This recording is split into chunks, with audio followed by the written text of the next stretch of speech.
अपने माता पिता का दिल ना दुखाओ।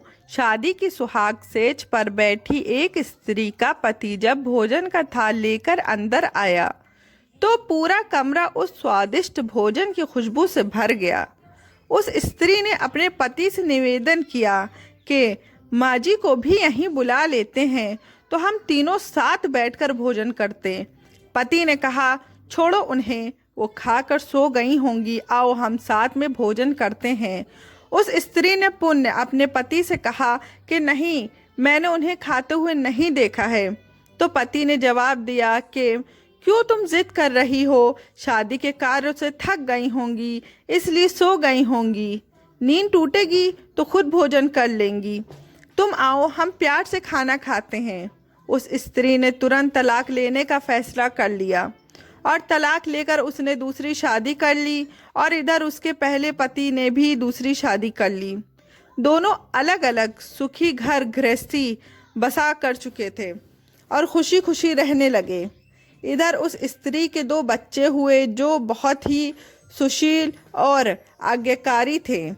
कई वर्ष बीत जाने के बाद एक दिन वो औरत अपने बेटों के साथ यात्रा पर गई हुई थी।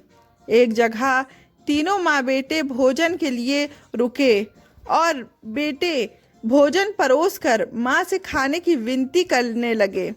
उसी समय उस स्त्री की नज़र अपने एक फटेहाल, भूखे और गंदे से एक वृद्ध पुरुष पर पड़ी जो इस स्त्री के भोजन और बेटों की तरह बहुत ही कतर नज़र से देख रहा था। उस स्त्री को उस पर दया आ गई और बेटों को बोली, जाओ पहले उस वृद्ध को नहलाओ और उसे वस्त्र दो, फिर हम सब मिलकर भोजन करेंगे। बेटे जब उस वृद्ध को नहलाकर कपड़े पहनाकर उसे उस स्त्री के सामने लाए तो वो स्त्री आश्चर्यचकित रह गई।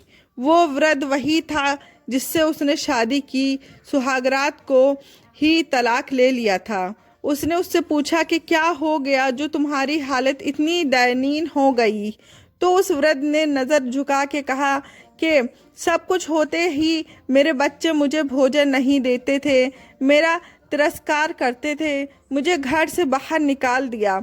उस स्त्री ने उस वृद्ध से कहा कि इस बात का अंदाज़ा तो मुझे तुम्हारे साथ सुहागरात को ही लग गया था, जब तुमने पहले अपनी बूढ़ी माँ को भोजन कराने के बजाय उस स्वादिष्ट भोजन की थाल लेकर मेरे कमरे में आ गए और मेरे बार बार कहने के बावजूद भी आपने अपनी माँ का तिरस्कार किया। उसी का फल आज आप भोग रहे हैं। माता पिता के साथ तुम्हारा सलूक एक ऐसी कहानी है जिसे लिखते तो तुम हो लेकिन तुम्हारी संतान तुम्हें पढ़कर सुनाती है। जैसा व्यवहार हम अपने बुजुर्ग के साथ करेंगे उसी देखा देखकर हमारे बच्चों में भी ये गुण आता है कि शायद यही परंपरा होती है।